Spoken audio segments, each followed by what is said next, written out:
Olá, estamos iniciando hoje mais um programa extremamente interessante. Gente interessante está recebendo o Dr. Ronaldo Guimarães Fonseca. Ele é médico neurologista e nós vamos falar a respeito dos distúrbios do sono e suas implicações. Dr. Ronaldo, muito obrigado pela sua presença. Dr. Ronaldo, ele tem um vasto currículo, ele é médico neurologista, especialista em eletroencefalografia, ele é graduado em medicina pela Federal do Rio de Janeiro. Ele fez mestrado em neurologia pela Universidade de São Paulo, pela USP, e também doutorado pela Universidade de São Paulo. E foi professor assistente doutor da Universidade Estadual Paulista Júlio de Mesquita, em Botucatu, né, Ronaldo? Botucatu. Muito obrigado pela sua presença. Eu que agradeço o tão convite. vasto desse. O que faz um médico neurologista cuidar dos distúrbios do sono? As doenças do sono são muito prevalentes, acometem uma grande parte da população. Um estudo recente mostrou na cidade de São Paulo que as insônias acometem em torno de 50% da população, as insônias esporádicas. Já as insônias crônicas, elas acometem 9 a 10% da população. Os transtornos ventilatórios do sono, apneia, ronco, eles acometem 36% da população de São Paulo. Sonolência diurna excessiva é um problema nas grandes metrópoles, porque é causa de acidentes de grande porte, de catástrofes de grande porte, de acidente pessoal, de absenteísmo, de falta no trabalho. Então, os transtornos do sono são um grupo de enfermidades muito prevalente e que interfere demais na qualidade de vida das pessoas. O neurologista trata das enfermidades do sono. Ele é o único profissional que trata ou existem outros profissionais necessários para tratar os distúrbios do sono? As doenças do sono hoje são tratadas multidisciplinarmente, né? Então, existem pneumologistas especialistas em medicina do sono, otorrinolaringologistas, pediatras, neurologistas. Então, existem outras áreas, existem hoje a odontologia do sono, existem fisioterapeutas e fonoaudiólogos especializados em sono. Então, hoje, vários profissionais da área de saúde se interessam e abordam pacientes com transtorno do sono. Doutor Ronaldo, vou chamar de Ronaldo. Tranquilo. Tá? A partir de agora, o doutor Ronaldo será Ronaldo, mas toda vez que eu vou falar doutor Ronaldo, ele é um grande especialista na área de distúrbios do sono, e neurologista, e meu amigo de confraria. E que ele está me ensinando muito sobre vinho, estou aprendendo muito, está me pondo no mau caminho de conhecer vinhos, um grande conhecedor de vinhos. Qual que é a diferença entre o ronco e a apneia? O que é um, o que é o outro? Quando você inspira, que você coloca o ar para dentro do pulmão, você gera uma pressão negativa intratorácica, que é para o ar entrar. Ora, esse ar nada fará no nariz, não irá colabar o nariz, porque o nariz tem osso, então ele não colaba. Agora, da laringe para baixo, laringe, traqueia, brônquio, não colaba também, porque tem cartilagem. O grande problema é a faringe, que é via comum do sistema respiratório e digestório, e essa via ela é colabável, ela precisa ser colabável porque o bolo alimentar, para ser empurrado até o estômago, precisa de contração da musculatura constritora da faringe para empurrar esse bolo. Mas toda vez que você inspira, a pressão negativa, ela tende a colabar essa faringe. E ela não colaba porque a natureza fez uns músculos, chamados músculos dilatadores da faringe, que eles são ativados de 60 a 100 milissegundos antes do diafragma entrar em contração. Então, eles protegem a faringe, mantendo ela dura, não deixando ela colabar. Quando existem condições, fraqueza da musculatura dilatadora, quando essa faringe está muito estreita porque tem uma base de língua muito grande ou porque tem uma amígdala muito grande, o que acontece? O ar que está vindo por um fluxo laminar no nariz encontra um estreitamento na faringe, ele faz a parede da faringe vibrar. A esse fenômeno dá-se o nome de ronco. Seria uma semi-obstrução da faringe. Já quando existe uma obstrução total, o paciente para de ventilar, de respirar. Então, a gente chama de apneia do sono. E o que produz o ronco e o que produz a apneia? Porque o ronco é só um problema conjugal e que o cara não deixa a mulher dormir? Ou ele tem alguma implicação orgânica, física para o indivíduo que ronca? O ronco é o começo da doença. Os pacientes que têm ronco, se não forem tratados, eles evoluirão para a apneia do sono. Ok? Então, a apneia seria um passo à frente, seria uma condição mais grave. Agora, a sua pergunta é muito interessante, porque todo mundo pensa assim, ó, a pessoa tem uma amígdala grande, tem uma adenoide grande, tem uma úvula grande, eu vou tirar isso, ele vai ficar bom. Não vai. Ele vai ficar bom momentaneamente, porque a fisiopatologia, a gênese do ronquiapneia é uma musculatura impotente, uma musculatura faríngea incapaz de manter essa faringe dilatada e impedir o seu colabamento. Então, a grande gênese dessas enfermidades é uma doença muscular, que num primeiro momento aparece como ronco e futuramente vai se transformar em apneia do sono. Tanto isso é verdade que o genioglosso, que é o músculo que bota a língua para fora, esse músculo é o músculo mais potente dilatador da faringe. Quando o indivíduo toma uma bebida alcoólica, e o álcool é um grande relaxador do genioglosso, relaxa esse músculo, o que acontece? O indivíduo ronca. Então, tem esposas que dizem assim, olha, meu marido só ronca quando bebe. É verdade. Não é por quê? Porque essa musculatura foi relaxada pelo álcool. Me diz uma coisa, e a apneia? Esse é o ronco que produz vibração. E a ausência de respiração? Às vezes a gente vê alguém dormindo, a gente tem a sensação que o cara está morto. E daqui a pouco ele volta, ele cria um espasmo e volta. Isso que implicações tem essa apneia? Quando você faz um exame de sono, uma polissonografia, que você monitoriza a pessoa inteira, você vê, né, a musculatura da caixa torácica tentando ventilar, você vê o abdômen fazendo força, o indivíduo tentando respirar, mas o ar não passa, ele não respira, por quê? Porque a sua faringe está colabada. Então é preciso que o cérebro ajuste algumas... Então toda vez que a faringe colaba, é impossível ela voltar ao normal.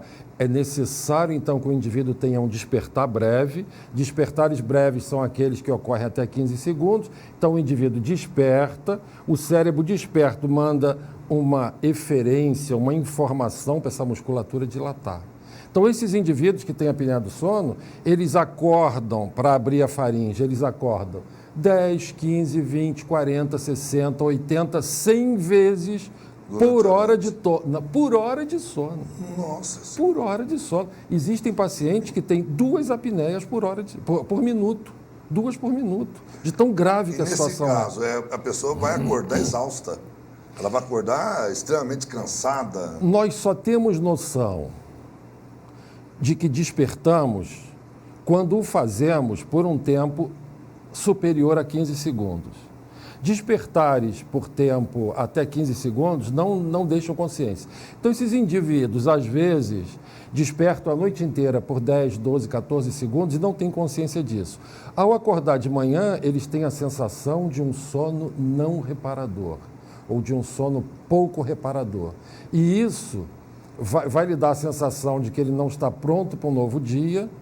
E isto vai fazer com que ocorra sonolência diurna excessiva, acidente de trânsito, que esse indivíduo possa... Acidente do trabalho, mexendo com máquinas pesadas. Acidente do trabalho. Então, tem coisas clássicas na literatura. A causa do primeiro acidente da nave Challenger, a explosão da usina de 3 Mile Island, no estado de Maryland, nos Estados Unidos, a explosão da usina de Shizuoka, no Japão, o acidente com o petroleiro Exxon Valdez, no Alasca, em 1999, a causa oficial pelas agências de saúde norte-americanas foi de transtorno do sono nas pessoas que estavam em situação de decisão na hora que os acidentes ocorreram.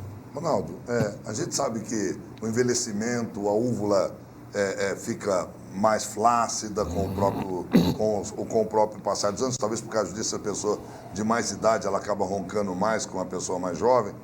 Mas a gente percebe que homens roncam mais que mulheres, ou não?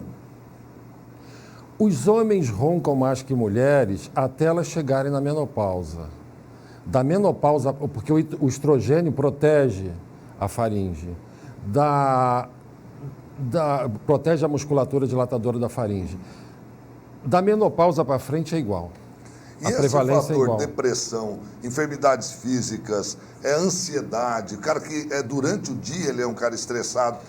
Eu quero crer que essa ansiedade, essa apneia, ela exacerba isso ou não? Não, não. Não interfere? Não. O ronco e a apneia são doenças da musculatura dilatadora da faringe.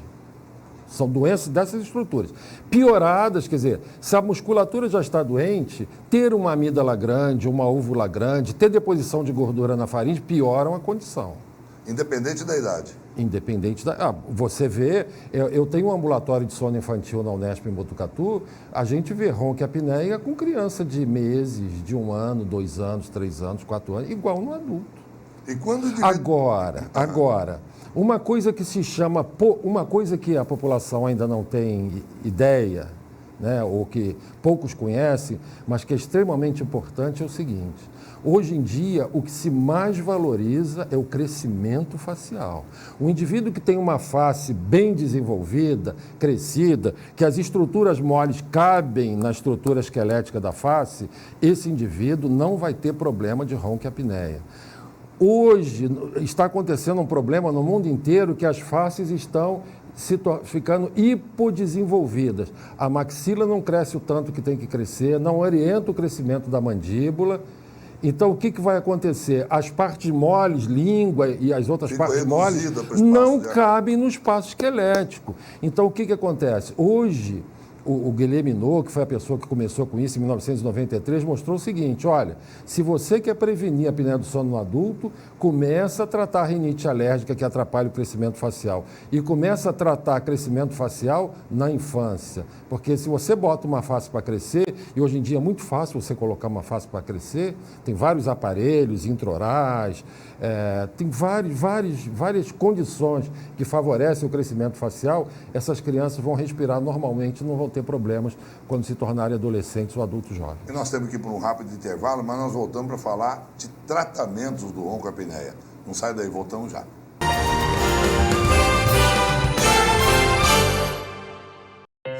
Na última década, os transplantes de órgãos cresceram 84%. As cirurgias cresceram 619%. E os atendimentos de urgência cresceram 627%. As doações de sangue precisam acompanhar esse crescimento para atender a milhares de pessoas que dependem da sua solidariedade. Esse gesto está em suas mãos. Seja para quem for, seja um doador. Procure um Hemocentro mais próximo.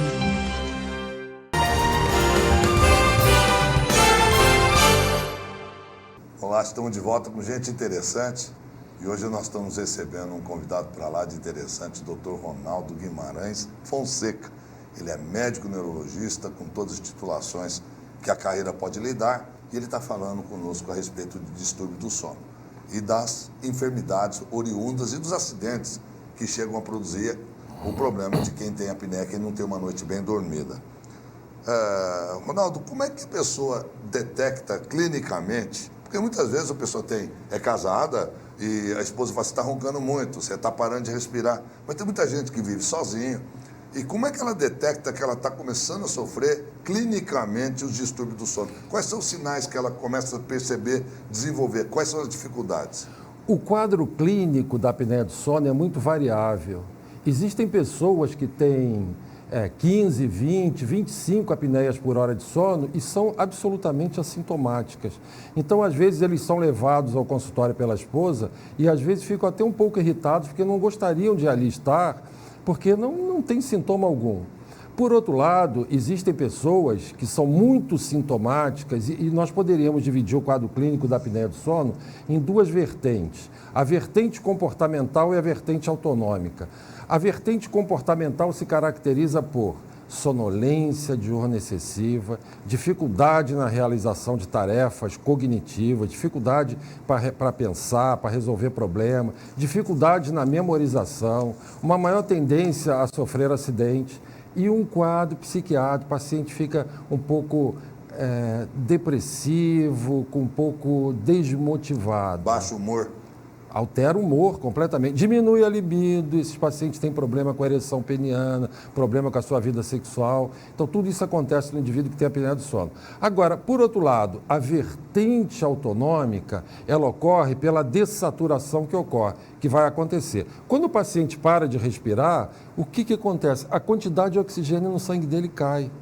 E isso ativa o sistema nervoso simpático, que vai levar a que esse indivíduo desenvolva hipertensão arterial, hipertrofia de câmara esquerda, hipertrofia de câmara direita. Então, ele pode desenvolver um quadro de insuficiência cardíaca, acrescido de hipertensão arterial, de insuficiência coronariana e todas as consequências que ocorrem como secundárias à hipertensão arterial. E quais são os tratamentos? Para cada um desses episódios, tem um tratamento ou ele é um tratamento multidisciplinar, como você mesmo falou, e deve agregar para todos os pacientes os mesmos tratamentos? Em primeiro lugar, é preciso um diagnóstico acurado, né? O diagnóstico tem que ser feito por alguém que tenha sido treinado para fazer o diagnóstico dessas enfermidades, num bom laboratório de sono, uma boa abordagem clínica do paciente. E aí, uma vez feito o diagnóstico, o tratamento tem que ser particularizado. Se você tem um paciente, né, é normal que pessoas parem de respirar até 5 vezes por hora. Se você tem um paciente que para de respirar até 15, 20 vezes por hora, você pode fazer um tratamento, por exemplo, com dispositivo intraoral. Você vai colocar um aparelho na boca que vai aumentar o espaço aéreo posterior, na faringe posterior, e ele vai dormir com aquilo vai chegar a sua mandíbula para frente e vai abrir o espaço aéreo e ele consegue dormir tranquilamente. Já quando você tem apneias com índices de 40, 50, 60 apneias por hora de sono, aí a literatura... Por hora de sono? Por hora de sono, não é por noite, é por hora de sono. Aí o que acontece?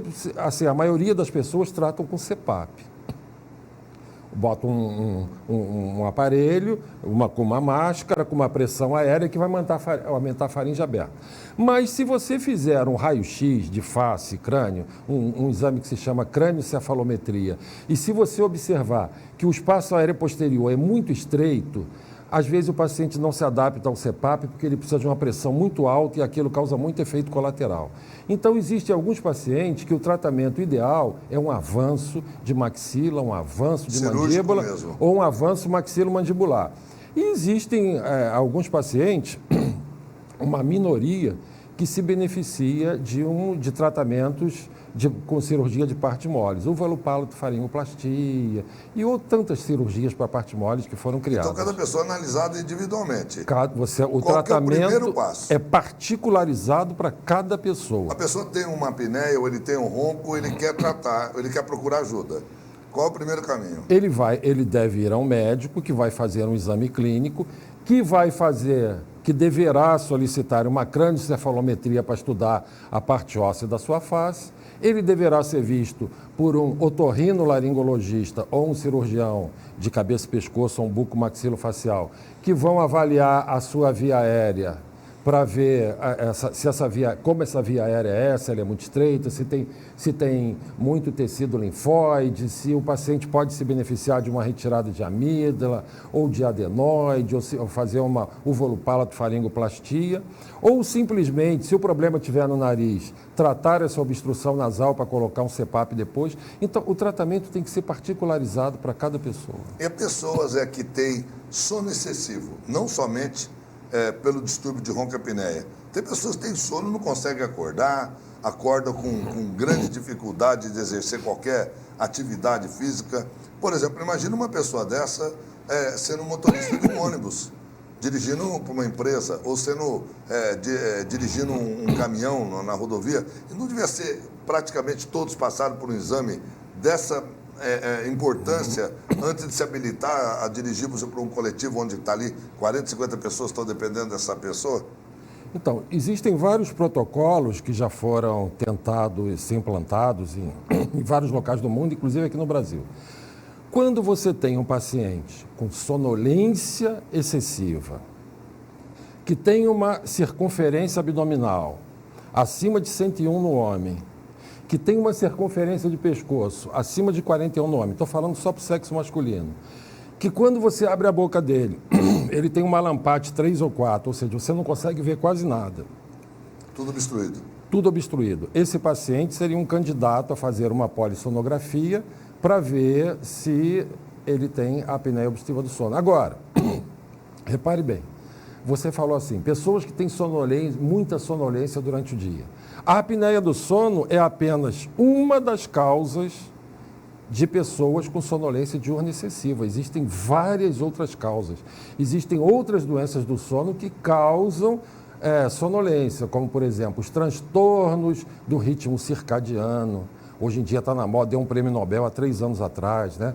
Os transtornos do ritmo circadiano, que são muitos, pode cursar com a apneia do sono. A narcolepsia, que é uma doença que não tem nada a ver com ronco e apneia, né? Narcolepsia é uma doença genética, no qual os indivíduos têm uma compulsão irresistível para dormir por curtos períodos, associado com paralisia do sono. Quando elas dormem, elas acordam muito e não conseguem se mexer, com alucinações hipnagógicas e com cataplexia. O indivíduo, toda vez que se emociona, ele perde o tono muscular. Ele pode cair no chão porque o corpo dele fica todo mole.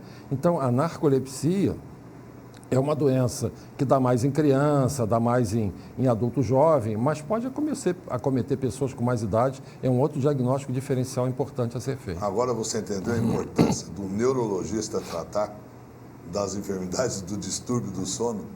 Que coisa louca. Dr. Ronaldo, ele foi coordenador de residência de Botucatu, da Unesp Botucatu, da residência. Durante muitos anos a gente esteve programando oferecer esses cursos aqui. Ele me mandou uma programação, achei extremamente interessante, mas eu pensei em algumas coisas. A primeira dela, ele praticamente falou, mas ele falou assim, sono da mulher.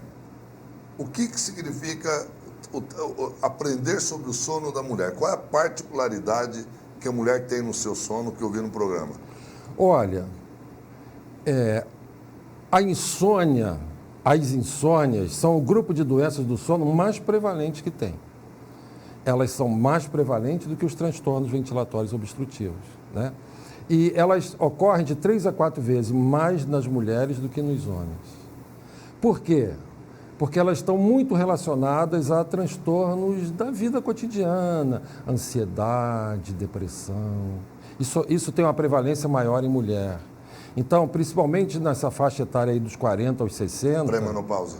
Pré-menopausa. Uma outra coisa também que é o seguinte, para que nós consigamos dormir bem, nós precisamos perder temperatura à noite. O meu metabolismo à noite tem que cair. Eu preciso perder de 1 grau a 1,5 graus de temperatura. E a gente sabe que nas mulheres a temperatura cai mais tardiamente. E para nós acordarmos, nós precisamos... que a nossa temperatura comece a se elevar. A temperatura na mulher, então, ela cai mais tardiamente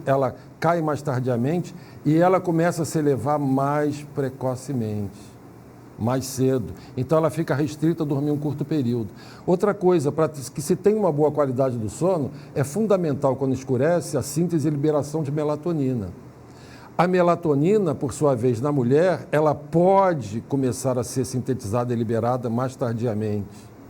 E mais, ela é inibida com baixíssima intensidade de luz no ambiente. Então, um LEDzinho de celular, um LEDzinho de televisão pode inibir a melatonina e a mulher acordar mais precocemente. Então, e outra coisa, a mulher, depois que chega na menopausa, ela começa a ter um monte de risco para ter os transtornos ventilatórios do sono, que ela está mais protegida quando mais jovem. Então, o sono na mulher tem algumas particularidades, hormonais inclusive, que faz com que ele seja estudado diferente do sono do homem. Bom, dá outro programa, né? É uma pena que o nosso tempo está terminando. Mas antes de eu pedir para ele dar as dicas, o Dr. Ronaldo falar sobre as dicas, e nós temos a grata surpresa de que ele passou a atender aqui em Rio Preto. Ele tem um consultório que você está vendo o endereço aí no ar, mas ele vai te dar algumas orientações. Eu gostaria de saber o que a pessoa, além de procurar um médico neurologista para fazer suas análises, fazer uma polissonografia, iniciar seu tratamento de ronco e seus problemas de sono, sua terapia de sono, que ela ou tem insônia, ou não durma bem, ou tem algum problema, o que o senhor orienta para a população em geral? O senhor falou circunferência abdominal, para o cidadão comum, que muitas vezes não experimenta um ronca-apneia ou tem alguma outra alteração do sono, mas que não vai desenvolver, o que ele deve fazer para evitar desenvolver essas enfermidades? Para que uma pessoa tenha uma boa qualidade de sono, é fundamental que ela tenha bons hábitos higiênicos para dormir. Nós precisamos dormir bem alimentados, mas de estômago vazio.